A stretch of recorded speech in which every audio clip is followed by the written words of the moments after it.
I'm not going to talk about that course.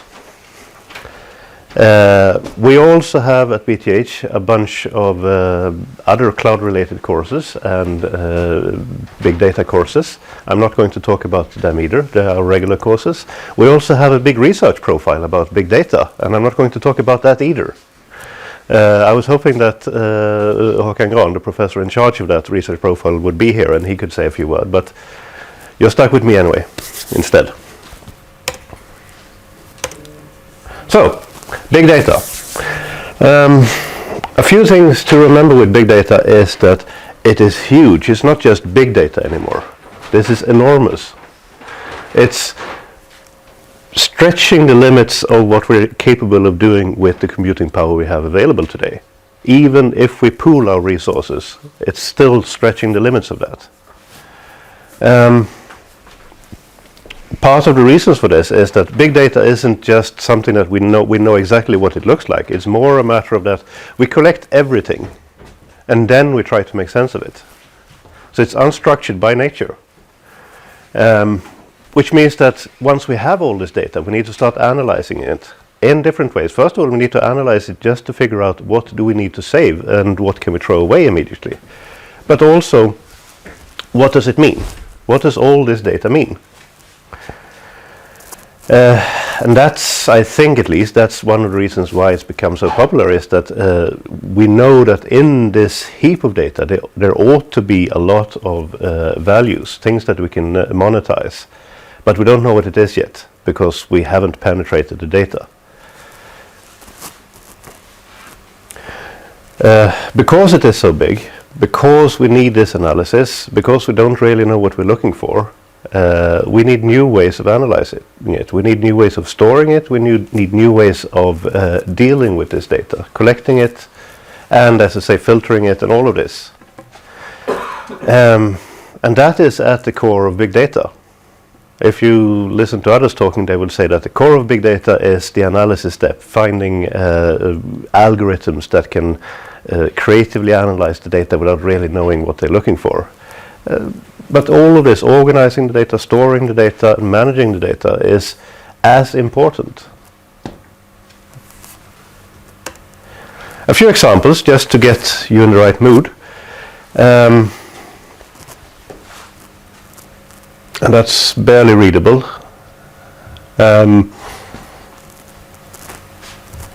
We upload 750 million pictures to Facebook.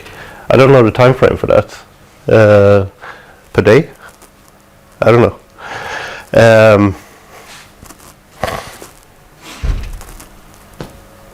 We download a lot of data. Even a normal computer geek downloads new Linux course or whatever, and browser Stack Overflow, and a few other extramural activities, and that generates a large amount of data as well. Not only the actual downloading of it, but also the breadcrumbs that this leaves in order to understand this user's behavior online.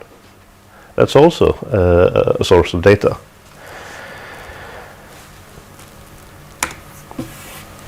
We talk about the 4 V's in big data. The volume is the obvious one, that we get a lot of data. Large amounts of data, right? Velocity is how fast we get the data. Because we're not only getting lots and lots of data, we're getting it all the time at a high velocity. It's generated at an extreme pace today. Variety, we get different types of data, and we don't always know beforehand what type of data we're going to get. We don't know, for example, what is going to be when a user posts on a discussion forum online. We don't know what's going to be posted there, but we know that what they post is probably something that we can analyze for opinions, target marketing at, or whatever. It's numbers, and it's text, and it's audio, and it's video, and it's a combination of those, and probably even more things that is not even, can't even be reduced to this.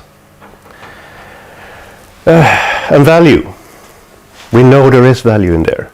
It's just that it's spread over this massive amount of data. So it's we need to have good ways of filtering out what is value in this. Because there is a lot of things that we can't make any use of as well. The thing with all of these 4 V's is that combined together, we are, and I repeat myself, we are pushing the boundaries of what we're able to do with the computing power we have available today. We need new ways of analyzing the data. We need new ways of dealing with the data.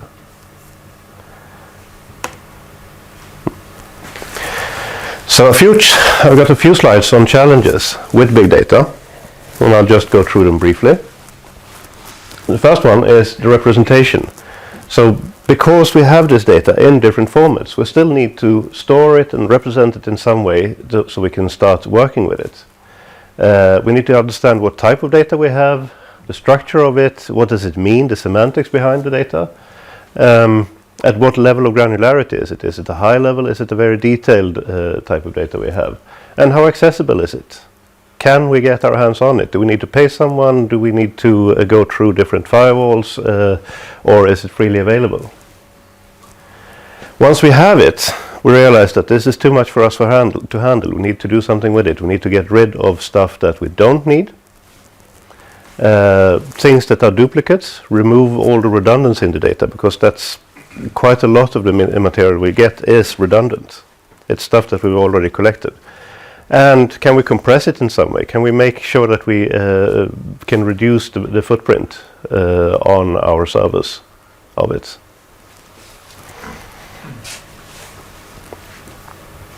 And the idea is that even though storage is cheap today, it still costs us. So the less storage we need to pay for, the less computing power we need to deal with, we are going to save money. And on a normal application, this might be on the margin, but this is, remember, big data. These are big server parks to deal with this, and they're reducing the data set with 10% might be a considerable investment for us.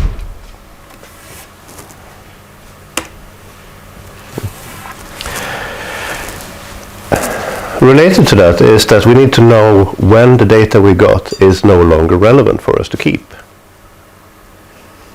Now, this is something that I know that companies struggle with even in their normal sized data sets. So for example, when you release a feature to one customer, one particular adaptation of a feature to that customer, when do you know if that feature is no longer used?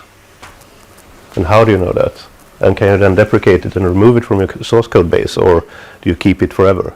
And that's in the small.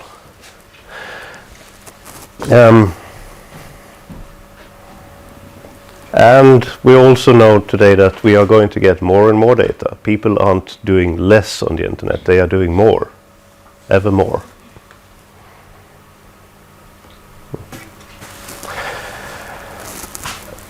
So all this heterogeneous data, some of it is structured, a lot of it isn't. We need to analyze it. We need to figure out how can we analyze these different types of data and draw similar types of conclusions. So someone posts a picture, another one posts a piece of text. How can we draw similar conclusions based on this about this person's shopping habits or whatever?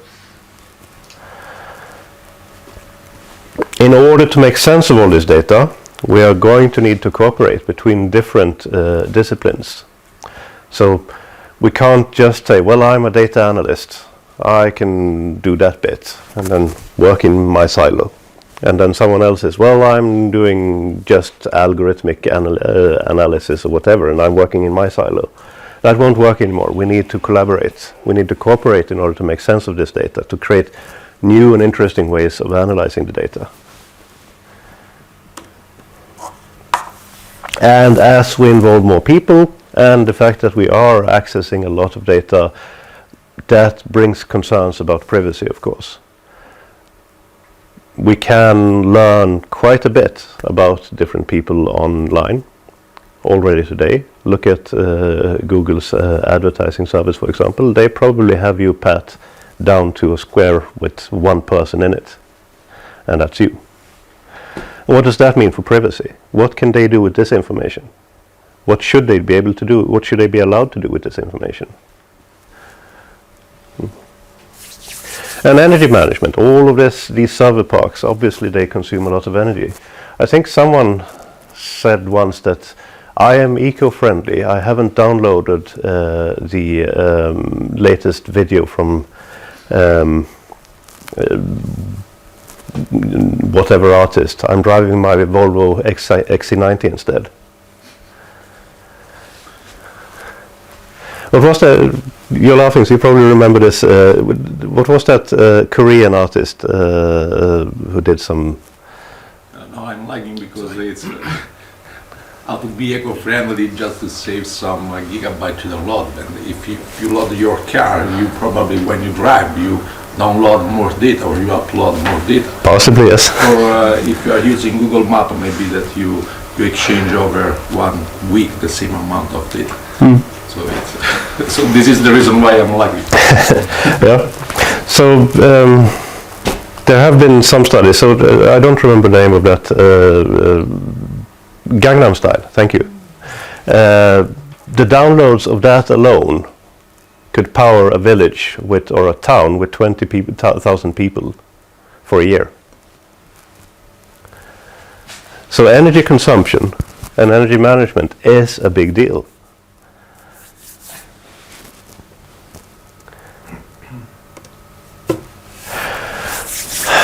So now we're coming into partially where the cloud computing can start to help us. So the value chain of big data management is that first of all we need to generate all of this data, and I've just put 3 dots there because this is done by all of us in numerous different ways. Just by, as you say, we drive our car, and then Google knows exactly where we are. My iPad seems to know exactly which applications I want to open when I'm at different places. When I'm at home, it'll suggest me to open the Guardian newspaper. When I'm at work, it'll suggest the web browser instead. So even when I'm not actively generating data, Google knows what I'm doing and suggests stuff based on it, and Apple knows what I'm doing.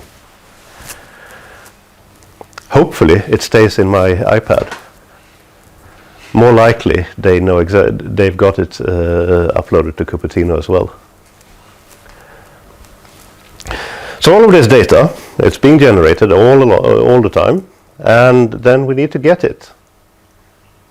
We need to collect the data, transmit it to wherever we need to have it in order to start analyzing it, and then pre-process, remove duplicates, compress, filter away things that we know won't make sense for us to store.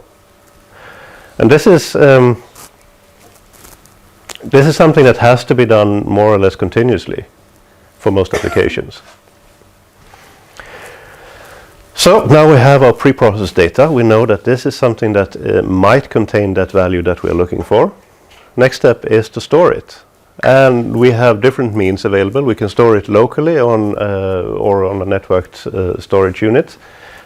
We can use distributed file systems to make sure that we spread it over several machines. Or we can put it in some form of database. Either an NoSQL database or a relational database. That depends on how much structure we've got in the data. People today tend to prefer the NoSQL choice. First of all, because it's hip and it's new and it's cool, and you don't have to do any upfront design. You can do that post facto. But for these types of applications, you don't really know if the data is going to look the same way for all your users. Right? And then it makes sense to have a less structured format. You don't have to update the table and update the schema for everyone just because some idiot decided to upload a picture instead of a piece of text. Right? So NoSQL can help you with that. Which brings higher requirements on the analysis step then, because then you don't, so with a relational database, you know what you put in, so you can streamline the analysis. With a NoSQL database, you don't really know what you've put in, so you need to be more careful when you do the analysis instead. So what you gain on the swings, you lose on the merry-go-round, to use the Swedish expression. Which brings me to the analysis part. And there are essentially 3 different ways of looking at speeding up the analysis. We can parallelize the processing within one machine, and we can distribute this parallel processing to several machines or more than several machines. Or we can rethink the problem. Probably we need to do something of all 3 of these. Sometimes the brute force version doesn't cut it.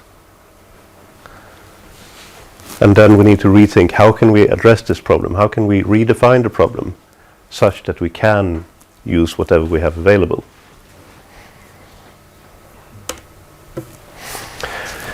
That brings me to cloud computing. Cloud computing, pick up any textbook on cloud computing, and these are the promises that are touted basically in chapter 1. We offer distributed storage. You can have any size of your disks simply because you can just add more machines and then you get more storage. Obviously, with more machines, you've got more computing power and you can compute things in parallel. Beautiful, isn't it? And we can add new resources if you need them, and you can remove resources if you no longer need them. And you'll only pay for exactly what you use. You pay by the hour. And all of this we put into one place where you can also see the health of your application, so you can monitor what servers are up and running, how much data do you have, how much data is being generated, etc., etc. You can control it. You can sort of put in timers so that you don't waste that much resources when it's more expensive, and so on and so forth. And you can add new machines, and you can do this via some relatively nice interface. These are the promises that you get from most cloud providers and in most cloud books. And to some extent they're true, but you need to be aware of what you're buying as well. I've got a few traps that I've fallen into myself, and I'm going to put them in my last slide.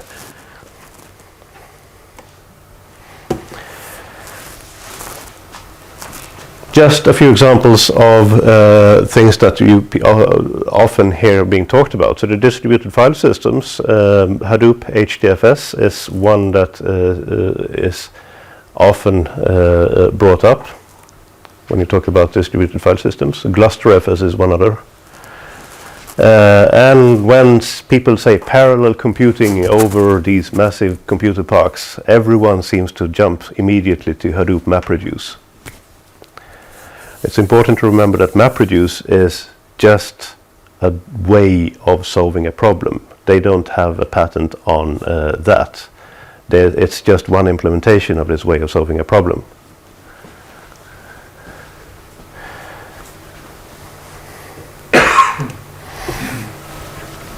Some things we need to consider when we set up our cloud solution is this something that we need, this data processing, do we need to do it in real time, continuously, all the time, with a high load, or is it something that we can do with burst computing? So we do it one-off, and then we cool off for a while, and then we do another batch of analysis. This puts different requirements on the infrastructure that we need to have. If we're doing burst computing, we can probably get away with some of, for example, Amazon standard packages with cloud computing.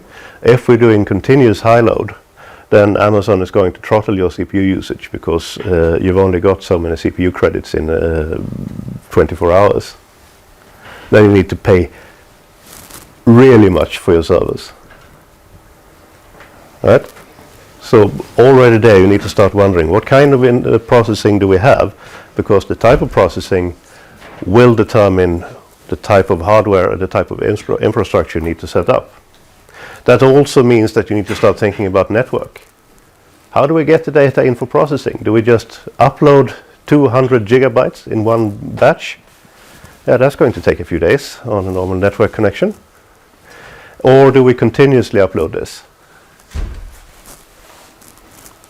Are we allowed to upload that much? Again, what will the network providers say when we try to do this?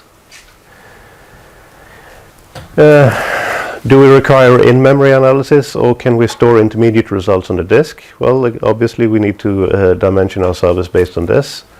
Can we even parallelize the problem? Some problems are of a nature that requires you to have everything available at every moment, right? So parallelization depends on that you're able to break off chunks and analyze them in isolation. But if you have something that needs all the process data available at all times, then you really can't parallelize it. Your choice of platform makes a bit of a difference there as well. For example, try to parallelize something in Ruby and see what you get.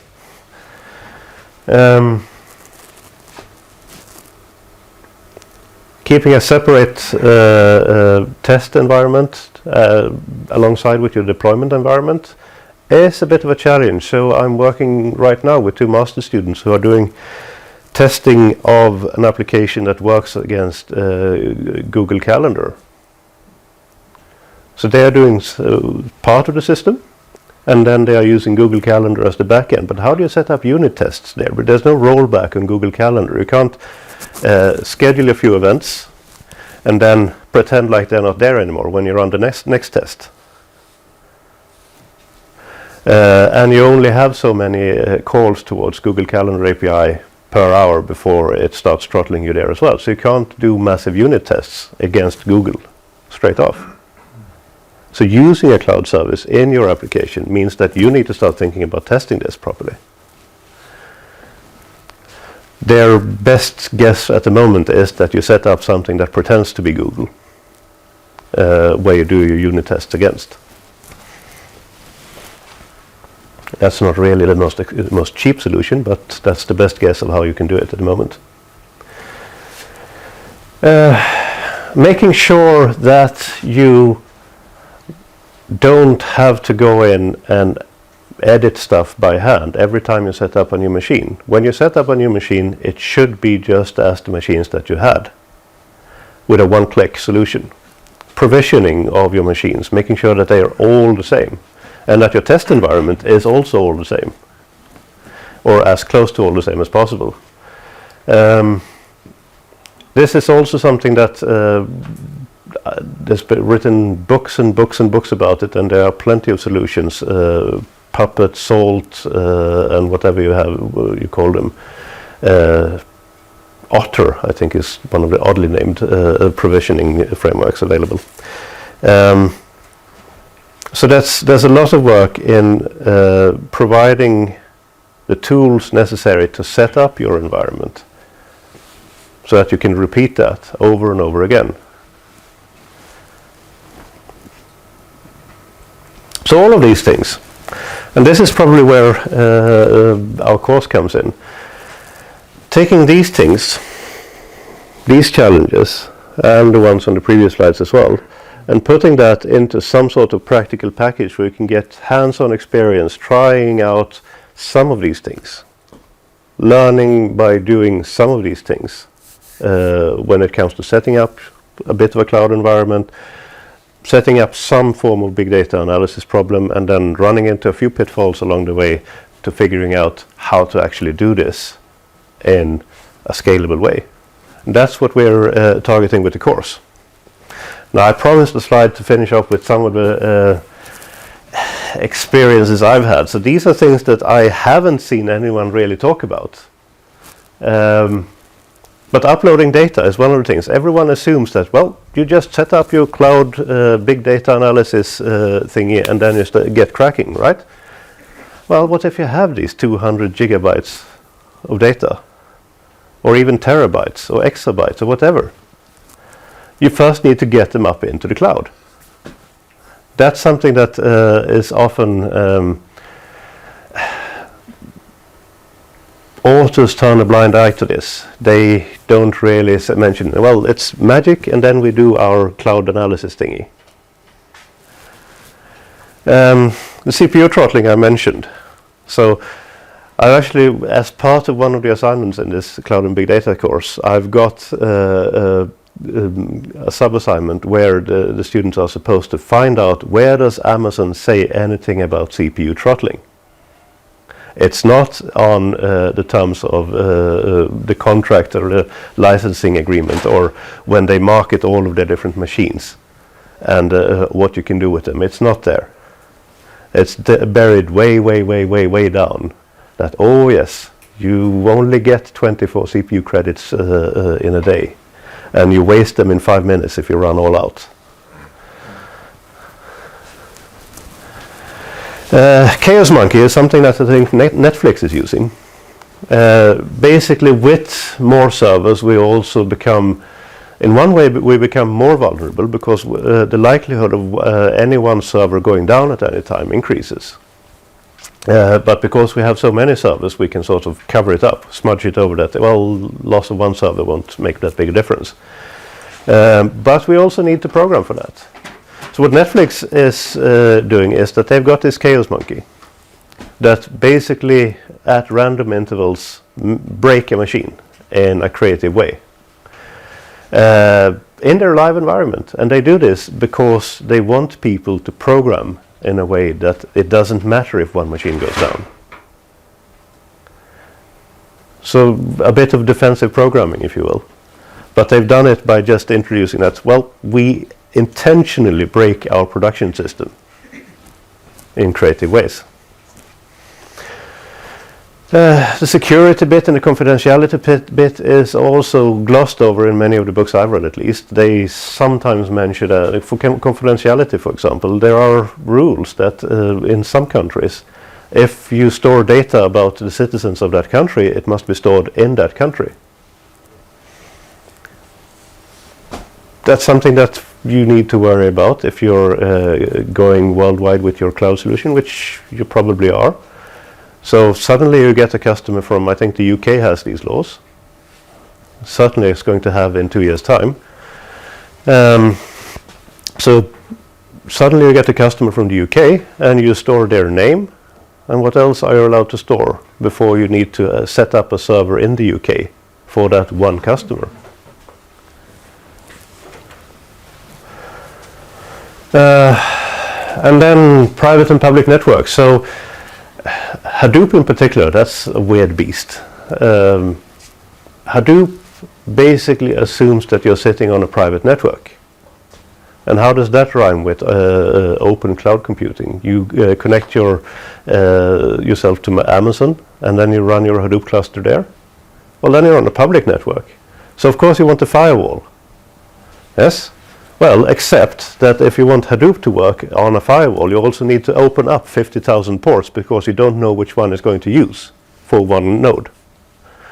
That has bit me a couple of times. I mean, basically it's like remove the firewall and hope that nothing happens. That's the only way to get Hadoop up and running on a public network.